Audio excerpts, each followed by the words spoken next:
I remember it like yesterday when Matt came down the stairs and said so casually with a smile, I booked a one-way ticket to Santiago, Chile. I thought to myself, is this real? Can we really leave our amazing careers, friends, and family? Fast forward 10 months later, after all the hard conversations, endless checklists, and heartfelt goodbyes, we were heading to the airport with one backpack each, about to set out for a multi-year adventure around the world. Filled with excitement, we had no idea what to expect, but we knew it would be a fun ride.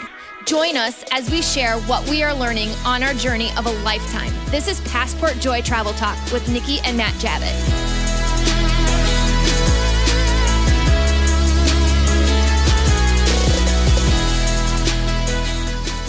All right, thank you so much for tuning in today, wherever you might be. This is Matt Javitt alongside Nikki Javitt. Hey. We are the couple that is traveling full-time now for over 17 months. It's been amazing. And we're documenting our journey on this podcast and on our website, passportjoy.com, in the hopes that we are making traveling easier for you. And not only for a weekend or a week-long getaway, but maybe if you're looking for long-term travel like we're doing. And I tell you that I say that, and it's something that we absolutely were trying to do. We're trying to make traveling easier. And it resonated recently where I exchanged information with a guy. His name's Mike. He was going to the Galapagos Islands, and he had stumbled upon our blog and then had a chance to listen to the podcast about some of our tips and tools. And he just experienced the Galapagos Islands after we exchanged, I'm just looking at the Instagram now, back in May, and he had a chance to experience it and just to get his feedback and his gratitude for the advice that was put out there on the blog by Nikki and all the stuff, that information that she put out there on our blog post. It's really cool. And that's what we're hoping to get out of this, is to be able to share all the things that we're going through, not only from an experience standpoint that hopefully maybe will inspire you to go to different locations that you never thought of, but also to share those little tips and tools that are going to save you time and money in the process to have a great trip wherever you go. Because when we have these times to spend in other parts of the world, we want them to go as good as possible, just to make the most of our experience. So that was cool. We are currently still sitting in our house. It is definitely a house in just south of Zurich, Switzerland, in a town called Horgen, watching these two amazing low maintenance cats during a pet sit. And again, we're going to get into the pet sit thing soon to make sure we get through this process the best way. But so far, I tell you, it's been amazing. It's been so much fun, and to experience Zurich a little bit, but also spend time with these two cats that we love. And it's a lot of fun, and get a chance to have some space in this home for free that we wouldn't have had a chance to do. So if you're just getting caught up on our journey so far, today we're going to talk about Croatia, the island hopping. We've been to Croatia twice now, two very different experiences. We're going to get into that in this podcast. But if you're just catching up, go to the website, passportjoy.com, and click on the Journey So Far tab. That breaks down where we've been over these 17 months, all the places, all the countries we've been at. It's over 30 countries I know, I believe. And it walks you through from start to finish, how we started in South America for 3.5 months, went to Chile, Argentina, Peru, Ecuador, the Galapagos Islands, like I described. And then it talks about our 4 months in Southern Europe, couple months in India, spent a month in Vietnam, 3 months in South Africa. And then we went back to Southeast Asia, and Thailand and Vietnam, about 2 weeks in Hong Kong. And then this European travels that we're on, which has taken us all over Europe. So spend time on that. If you're interested in our journey and the place we've been, if there's certain blog posts or podcasts that we've talked about so far, that's the easiest place to get all the information, on the Journey So Far tab. And then also, if you have interest to get kind of the insight on the weekly basis, our newsletter, sign up for the newsletter at passportjoy.com. You can find it on almost every page there. Just put your email address in, and I just shoot out an email on Thursdays on a weekly basis. It kind of just says, these are the things we're going through. These are some things you might want to think about that aren't covered in the podcast. And it also highlights Nikki and I. Now we're getting a chance to be on other podcasts and get interviewed and stuff like that. So we send those updates as well. All right, that is it. Let's get on to this episode.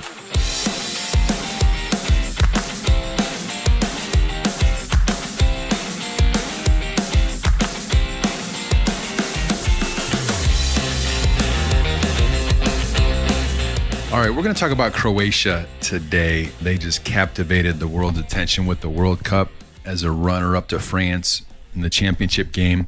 So it gave us a chance to think about it and reflect on we've had 2 trips now to Croatia, and both of them were amazing. So we're going to talk about that today. So Croatia is just south of Slovenia.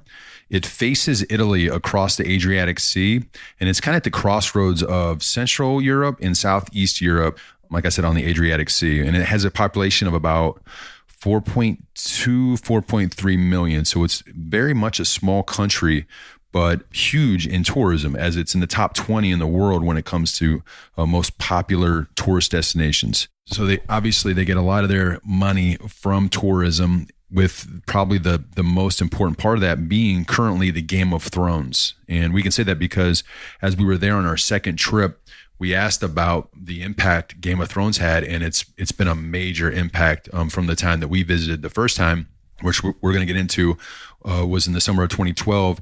And then the second time, September 2017, we felt the difference in our 2 stays there in the price difference, and then just the volume of people based on when we were there and what we had felt the first time.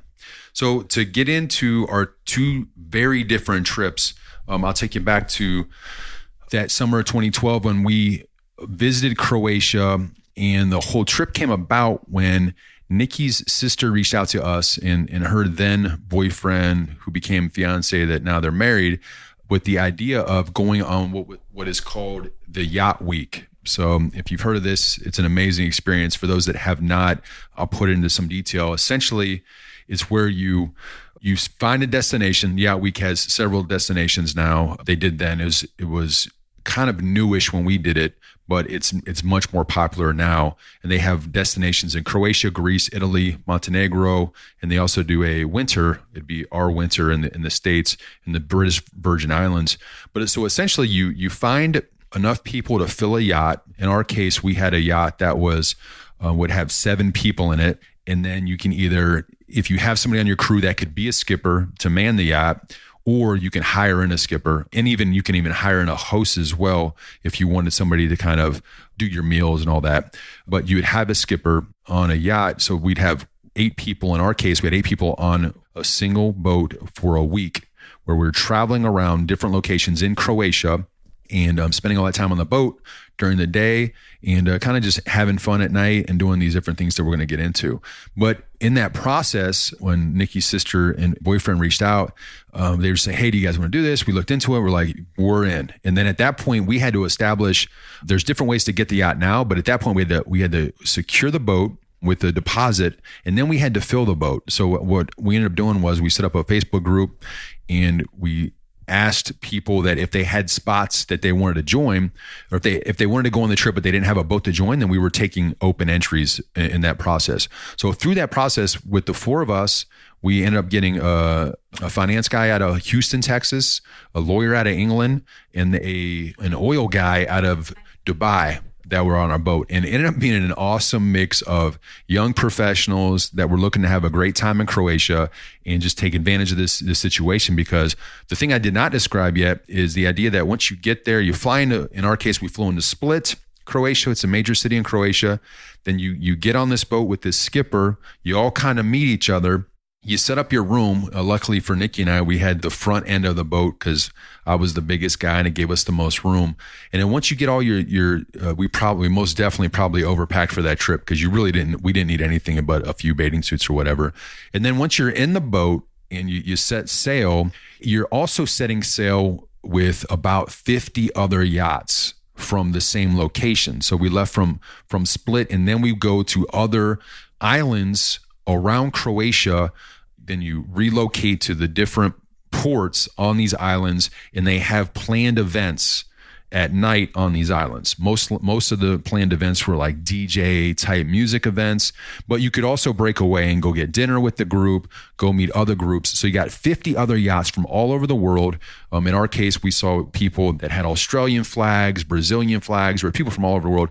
I think France. I think that when we asked later in our particular year, I'm not sure how much has changed since, but it was like 40% American, 40% Europe, and then 20% the rest of the world.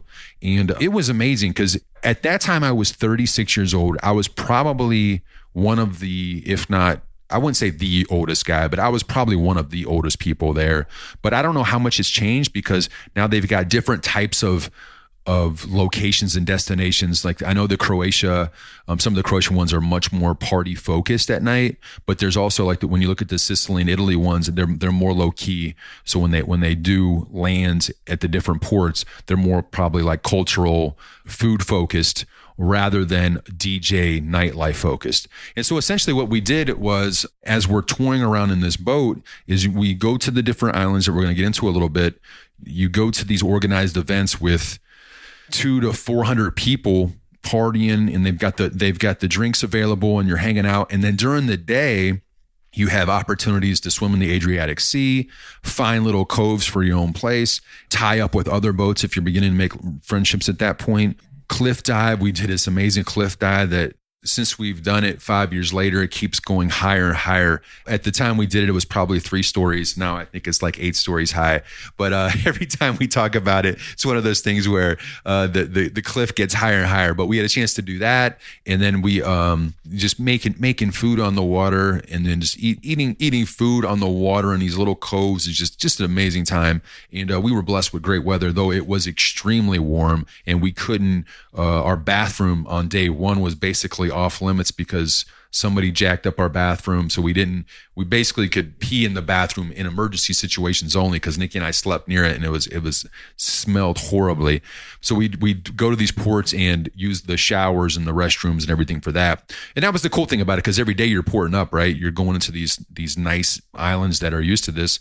You use the facilities, you wash up, you kind of get ready for the day, and then you mostly slept on the boat all day long because it was extremely warm our week we were there. And we were there for, must have been the first week of July, because I know we celebrated the 4th of July there. So that's the very high level. We're gonna touch on some of the places we went, and then we're gonna come back and talk about also the other trip we made.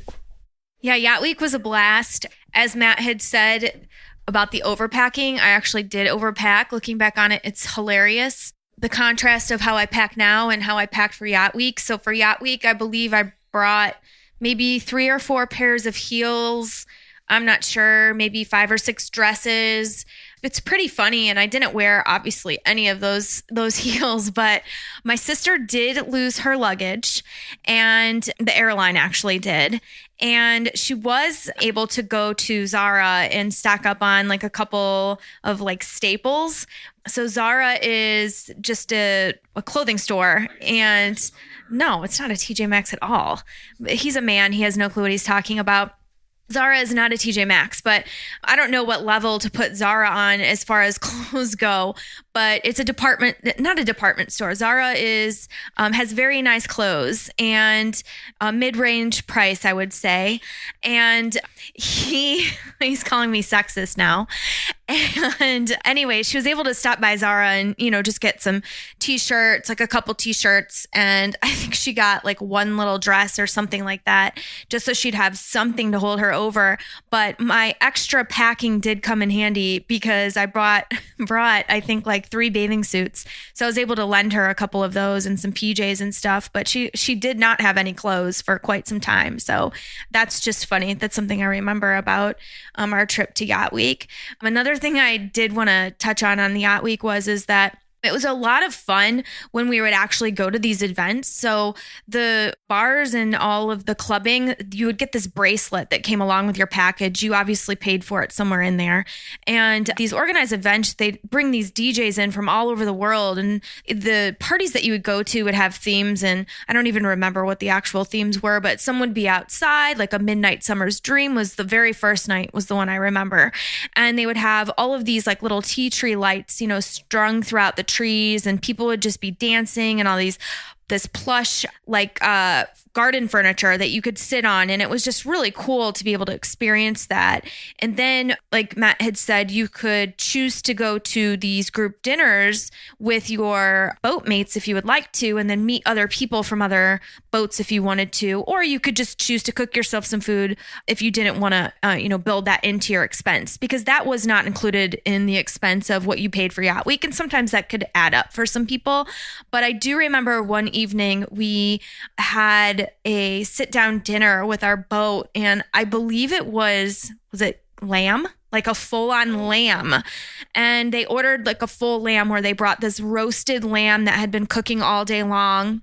And they just plopped it on the table, and everybody obviously went to town on it, and it had, some options for me. There was these amazing roasted vegetables on the side, and it was just really cool to sit down and drink wine and just talk to people and meet people. And it was a really neat experience to do that in Croatia, and just something completely unique and different. So that's it. One of the coolest things about the yachts and being out under the stars at night, and like Nikki's describing, you have these events, and then you have a chance to really connect with people over wine or drinks, whatever, and just be on the boat. And it's just different. If you've never experienced time on a boat that way, it's definitely something. It's one of those things you got to do at least once in your life, because it's just unique in its own way. And since we've had a chance to do it in other locations around the world, because you kind of crave it at some point, and it's so much fun to be under the stars on the water in a tight environment. So it pushes you to different comfort levels that you're probably not used to, but you get a chance to, especially if you're doing that with other people that you kind of know, or even if you know them well, it just puts you in a different place where you're experiencing all this together, and it's a lot of fun. Oh, Nikki, want to say something? Yeah. So when the bathroom was broken on our yacht, we obviously, you can't take a shower, and there's certain things that you have to learn how to do without. So there was this little hose coming off the end of our boat, and that was how we had to take showers for a week. And that in itself just can become mundane and just very annoying. So never in my wildest dreams did I think, for a person that has this irrational fear of fish, would I find myself getting in the ocean. But I would just take my soap and my shampoo and my conditioner, and I'd plop it up on the end of the yacht, and I'd get inside of the sea, and I would take my shower. That's how I would take my shower. I was like, screw this little hose on the end of the boat. This is for the birds. This is taking like an hour just to manipulate this thing. So I'm just going to jump in the fresh seawater, and I'm going to take a bath. So, that's just how we did it for a week. And after doing it for a week, it was actually very refreshing. Looking back on it, that's how I took a shower.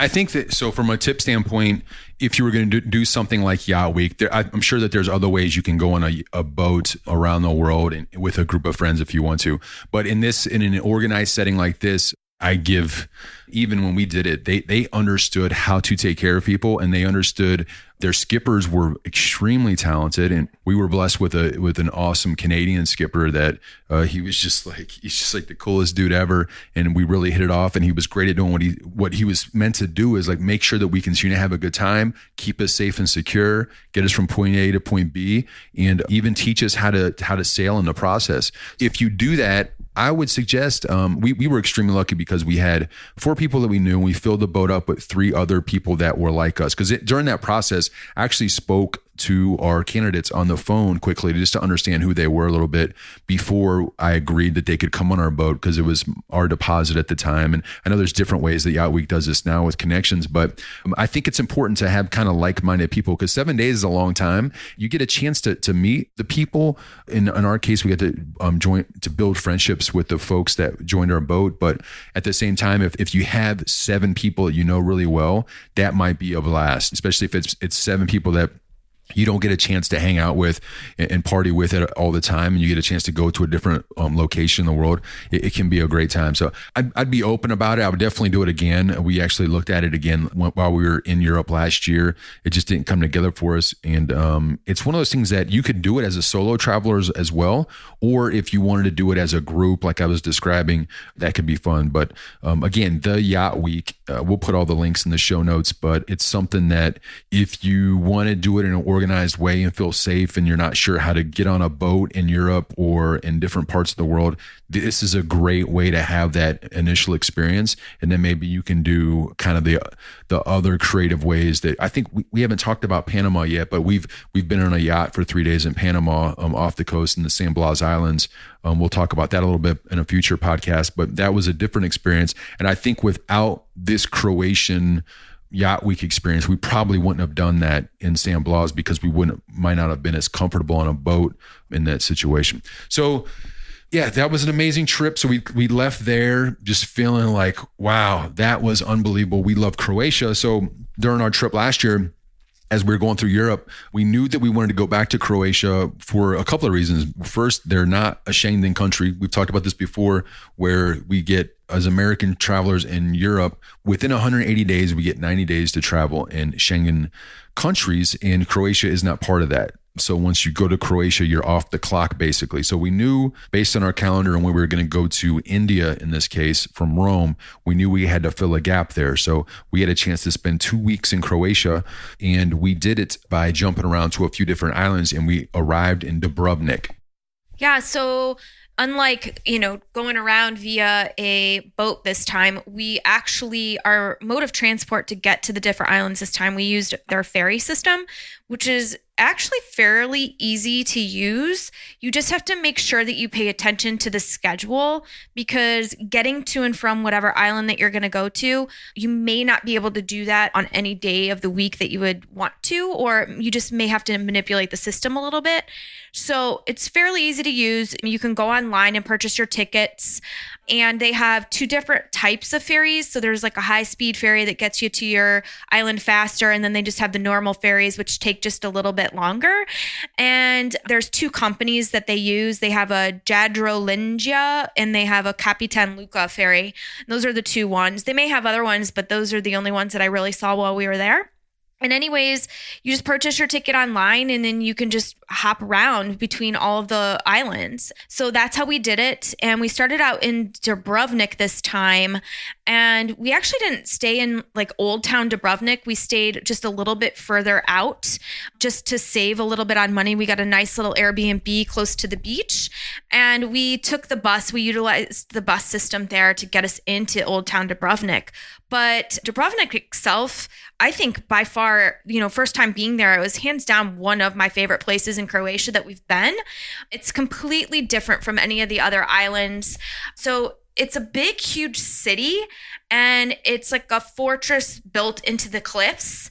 And it's really cool. They have this almost somewhat of an elaborate show that they kind of do every day, where they have these guards that are dressed in uniforms, and they essentially like watch over the city, and they have these entrance gates to their city, and you can see them kind of like changing over of the guards.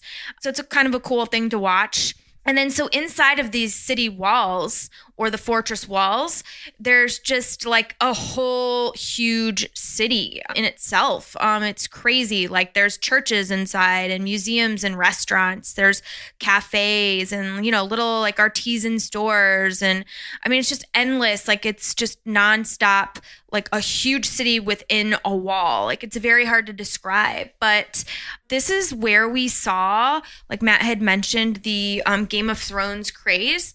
Like the Game of Thrones, the biggest. Like anywhere you turn, you see like huge, massive groups of people on Game of Thrones tours. You see signs everywhere marketing the crap out of this Game of Thrones stuff. And so, yeah, I guess this is where a lot of people go to see that. But we really, really did enjoy Dubrovnik. And it was the amount of different international people doing these tours. It was a very large Asian base as well. So the Game of Thrones is obviously an international show that has gone crazy. And when we were in our Uber, we asked our guy about the growth of Croatian tourism, and he said this explosion had a lot to do with the Game of Thrones. There's been several other movies and things that have been taking place in Croatia, but Game of Thrones is the biggest, I believe, by far. But yeah, so with that, the prices have risen as well. It's not horrible, but it was definitely different. And that initial stay in Dubrovnik, it made us look at the prices differently than we had been there when we were there 5 years ago, because it was quite different as far as costs go. But to further Nikki's point about Dubrovnik, the fact that it's this fortress in this town, and there's like hills within this fortress, it was amazing. I actually had a chance to play, shoot some baskets. There was a basketball court that overlooks the entire town, so that was really neat. But it's the idea that it's normal life in these medieval fortress walls. It was odd. It was extremely unique. And Yeah, it's totally enclosed in these walls, and they're super proud of their history and everything that's encompassed within it. But as an outsider, it feels so foreign to what you're used to, and you feel like you're in a different era. Even though they have everything that's modern is available there, it just feels like you're in a time warp, and it's in your back. But we loved it. I actually got a tattoo in Dubrovnik as well, and it was just a totally different vibe and feel. And it was a great way to kick off our Croatia, because from there, from being land-based to landing in Dubrovnik, staying in Zatone, that's the name of the little town that we stayed in, and then driving into Dubrovnik, enjoying that, and then understanding that, hey, we're going to be on Croatian Islands for the next 2 weeks. It was a nice way to kind of kick off the tour.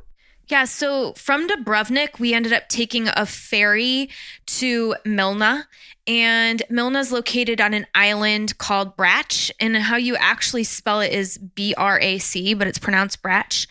And so we did that, and that was a really long ferry ride. The trip actually took like 3 hours and 45 minutes, but super easy. I mean, you just literally pop on the ferry, you sit down, you can listen to some music or whatever. But so we did that, and Milna, now we've been to Milna before. So Milna was like a little town that Matt had been to before. And I'll technically say that I haven't been there before, because when we were on the Yacht Week before in 2012, we had to stop to get fuel.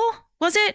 And Matt saw it as an opportunity to like jump off the yacht and say that he was going to go explore this town. Because when you're getting fuel at these fuel stations that are kind of just like in the middle of the ocean, you stand or you sit in line, and it can sometimes take like an hour to do so. And so we'd been sitting there for like 10, 15 minutes, and Matt was like, this is kind of taking forever. And he asked our skipper, would you mind if I get off and go explore the town? And he was like, no problem. And so he was close enough to the steps where he could do that. It's not like he had to like swim in the water or anything.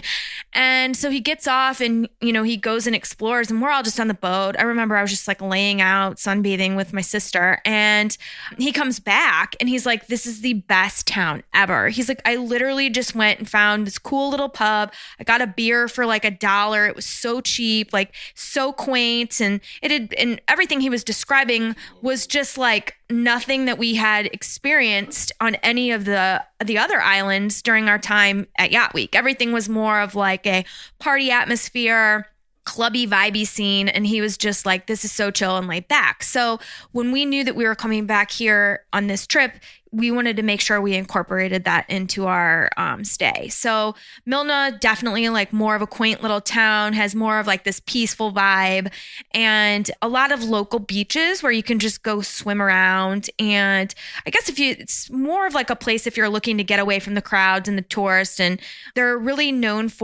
they have a lot of local wines and vineyards. And of course, the fresh seafood, Mediterranean food, etc. So we really did enjoy Milna. It's more of like a chill vibe.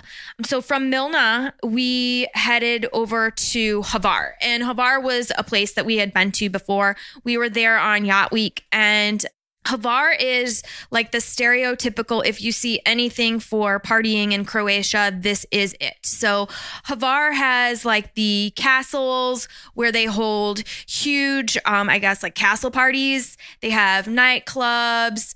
They have, restaurants. They basically have it all. They have really cute, like little boutique shops in the middle of their town square where they sell fresh lavender and all types of lavender products. I'm not sure if that's all over Croatia, like on all the islands, but I've really just only noticed the fresh lavender being sold on Hvar. But so Hvar is more of like the party night scene. I would describe Hvar as like where the who's who wants to be seen. So a lot of people with the big, huge, fancy yachts, you can see them pulling up and just kind of like docking their boats. And they're literally just chilling on the yacht at night, like drinking their glasses of wine. You see the men smoking their cigars. You don't even see them getting off. Like people are serving them food on their yachts, and they're eating their dinner. And then everybody else along the pier is actually facing kind of the yacht area, and they're eating at the restaurants, drinking their cocktails and having their dinner and whatnot. But it's a really cool vibe. It's just more of like the nightclubby scene. Yeah, exactly. It's more, I guess it's a pier in a way, but it's the yachts back up into, there's like this main road there that's kind of like a cobblestone road where I would call it maybe a 2-car length path between where they back up into the entrance of these restaurants. So you've got these high-end restaurants. Yeah, it's a marina. It's like a typical marina, but it's different because these massive yachts can back up. And like Nikki's describing, I mean, I can't put prices on yachts, but I assume they're multi-million-dollar yachts. Yeah, they typically have names of the yachts, and you can rent them at a charge. But the people on the yachts are basically outside having their meals, having their cocktails, while everybody else is kind of walking along the strip. And there's great places to sit and people watch. And then these gorgeous restaurants to have great seafood and kind of hang out before you kick the night off, like Nikki's describing. And have if you want to go to do a nightclub or something like that. But there's also gorgeous churches and fortresses that look over the town, because all these towns kind of have that kind of medieval fortress type vibe to it, the same type of architecture that you would think on these islands. And then there's great beaches as well. And the location that we had for our Airbnb was kind of outside the city because we knew that it could get loud in the city. And honestly, the price was still pretty heavy when we were there. So we had probably about a 25 to 30, probably about a 20-minute walk outside the city. But on the other side of our mountain where we were at, there was a secluded beach, secluded in a way that it wasn't overrun or overpopulated. So we had a chance to go over there a couple of times, and that was nice. I believe it was a rocky beach. It wasn't like a nice sandy beach. It was kind of like rocky, but you can get in the water and do some stuff there. And they had some smaller yachts in the distance there. But yeah, Hvar is one of those. If you're going to go Croatian island hopping, it's definitely on the list. You got to go there because it's the romantic vibe, but with the nightlife. It's just a cool, quaint little. I call it a little. All these islands are pretty small, but it's definitely a place you want to go because of the vibe that it has, and it's a lot of fun. Yeah. So then the next place from Hvar is one of my faves besides Dubrovnik is Vis. Vis is by far like one of the best islands. So the difficulty about getting to Vis is that unlike the other islands, Croatian islands, is that the ferry companies do not go there on a daily basis. So from Hvar, the only day that it would go to Vis was on a Sunday, and we ran into some weather issues. So we actually ended up leaving Hvar a day earlier so we wouldn't get stuck in Hvar. And we kind of like did this weird thing where we bypassed the ferry. So we didn't have a direct route, and we went from Hvar all the way to Split, and then from Split to Vis. So you can always finagle, like I said. If you can't find a direct route, you can go to a different like main island or main city where more ferries are going, more like they have more routes. And Split is one of those hubs. So we just decided to do that as opposed to being stuck in Hvar. And the difficulty when you run into weather issues in Croatia is if there's going to be a huge storm, they just stop all ticket sales and they won't guarantee you that you're going to get out. They'll just say, sorry, we've stopped ticket sales today. There's going to be a huge storm that's coming in later, so we're not going to have any more ferries going tonight, just for safety. And I really appreciate that. And they won't even tell you if they're going to sell them tomorrow. So we were supposed to be leaving the next day, and we just said we don't want to risk not being able to stay in Vis. So we left that day, which thankfully, because it was definitely one of my favorites. So Vis, again, completely different. So with each of the islands that you go to, they differ so greatly. And Vis is very, very tiny, I would say. Now, we didn't walk the whole island because in order to do that, you need to get like a scooter or something. And we didn't mention this, but renting scooters in Croatia is fairly expensive. We actually looked into it, and just to rent a scooter for a half day was like $60. So we just decided, hey, we're just going to stay, around the area that we're at, which was like a hop, skip, and a jump away from the beaches. And Vis itself is similar to Brač, where it's very quaint. There's a lot of local smaller beaches that you can go to, local restaurants. There's Italian restaurants, Mediterranean restaurants, etc. But it's got that chill vibe where it's not as, like clubby as some of the other islands that you would go to. But yeah, like I just really, really liked it. It was very chill. And we ended up going to mass on Sunday.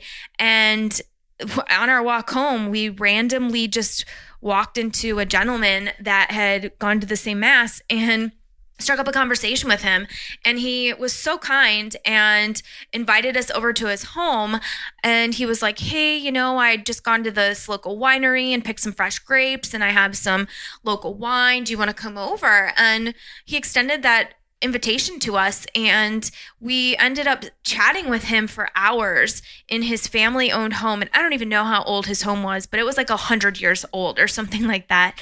And it was just a very, very nice evening talking to him. And his name was Vlad, and he was just talking about, Croatia and his family and how long they'd lived there, and, just island life in general. And he doesn't live there year round, but just a super all-around cool guy. Yeah, he was super nice. And that experience was one of those are the things that stick with us. But I think he was probably in his mid-70s, and he had a lot of medical issues. So as soon as he found out Nikki was had her doctorate, he was all over that, asking her all kinds of questions. And I think that she was looking at his shoulder and stomach. He had a hernia. But Vlad was an amazing dude, and he was Canadian. It was funny because he was born in Croatia, but then he lives in Canada, and he was coming back to kind of take care of his family home because of there's some political stuff there, but with the homes, because it's tough too. Like I talked about it earlier, and I talked to him about it and a few of the locals with the tourism economy growing and prices increasing over time. If you're not attached to tourism in some capacity, then these prices are really affecting those folks. Yeah, their homes are increasing in value, but if they don't want to sell their home and they just want to continue to live life, then life does not become easier based on tourism. So it's one of those weird dynamics you don't think of as an outsider, like, oh man, tourism's great. Everybody's making money. This is wonderful. But if you're not attached to it in some capacity, then it's like, yeah, all that's really affecting you is there's more people around you driving up prices, and there's more chaos. Because these towns Visa's like 3,000 to 5,000 people. They're small little town, these little island towns, because even Hvar, I think, is like maybe 15,000 people, and it's one of the bigger ones. So it's not like there's a ton of people here. So when you have any influx in the summer, when your island's doubling with all these boats and yachts coming in, it can play a part in their daily lives. So I guess the tip in that is just, as you're going to these places, remember that these folks live there, and it's their yearly home. And just because you're there for a day doesn't mean you're like the boss of the island. Because we do have a tendency to see that when we travel sometimes, that people, they have like an arrogant swagger about them on how they're handling these islands. But yeah, so Vis was an amazing trip, and we really liked that. Like Nikki said, it was much more low key, and I love the place that we stayed at, because it was like we got an Airbnb, but it was attached to this. The ownership was attached to this pub and restaurant, and the lady lived above us I say lady, she was kind of the manager, but their family lived above us. And it was a cute little open studio space right along one of the cobblestone streets. So you can kind of feel the activity outside the window, but you can also shut it down and have quiet time. And it was a really good pizza spot around the corner. So, but yeah, we really enjoyed that time in Vis before we made that next transition. And then, so from Vis, we went to Split, and then we had to wrap up our trip in Split before we headed to Rome, because we wanted to go to Rome before our flight to India. So we spent a tiny bit of time in Split, not enough to really have a judgment on it, but we went to a little town near the airport, and it was nice. It was quaint. It was tiny. Castella is the name of the town near the airport, and we had a extremely valuable Airbnb apartment stay there, and we kind of just walked into that town and got some food that night and took it in, and it was kind of like a deep breath as we left Croatia.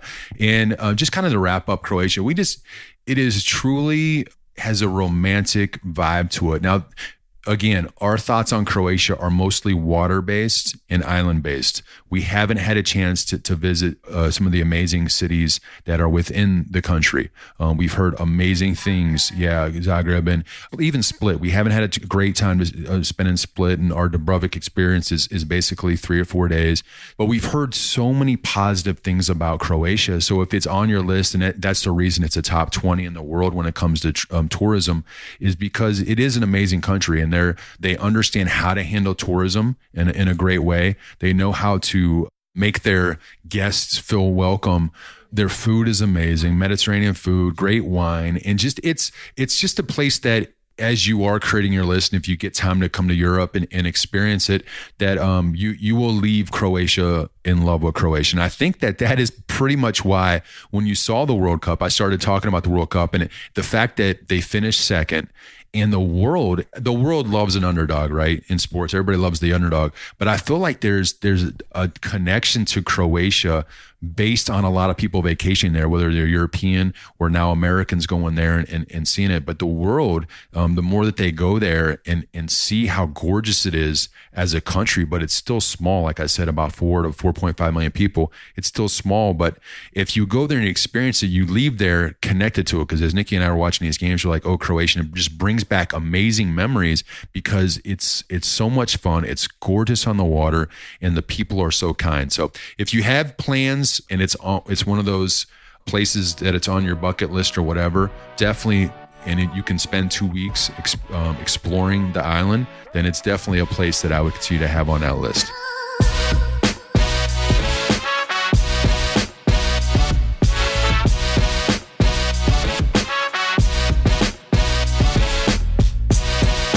I found a coffee and tea that I absolutely love. Birch Boy's Chaga Coffee and Tea is based out of upstate New York. Now let me attempt to get scientific on you for a minute. Chaga, that's spelled C-H-A-G-A, is a super mushroom that has one of the highest antioxidant concentrations among any food in the world. It's a superfood. It grows on live birch trees in semi-Arctic climates, which is why the Adirondack Mountains are Chaga's perfect habitat. Rich in antioxidants, vitamins, and nutrients, it is no mystery that chaga has been dubbed the mushroom of immortality by the health community. I love this coffee and tea so much that I had it shipped to me while traveling, and I carried it in my bag so I can make it on the road as a substitute for times when I'm not drinking the local brands that I attempt to try. The young team behind the product is wonderful, and their vision to make chaga a household name is a powerful one. I found these guys when I was doing some research on startup companies, and they are full of energy and they have a great vision, and they really want to make this coffee a national success, and I believe in them. You can check out their products at passportjoy.com/coffee. Again, /coffee. And I'm confident you'll love this product and want to try it on your own. They always have deals out there to get it cheaper, and not only coffee and tea, they also have soap and some other products. So check that out, and I'm sure you'll love it. Moosejaw.com is an online and brick-and-mortar retailer specializing in outdoor recreation apparel and gear for snowboarding, rock climbing, hiking, and camping. They sell name brands such as North Face, Patagonia, Merrell, Prana, Marmot, and many more.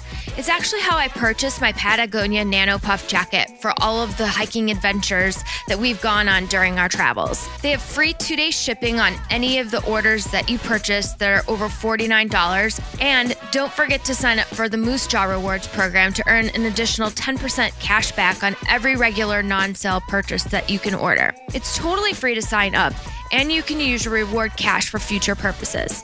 To get more details and discounts on your travel gear, simply go to passportjoy.com/moose. Again, passportjoy.com/moose to purchase your future travel gear. Thanks.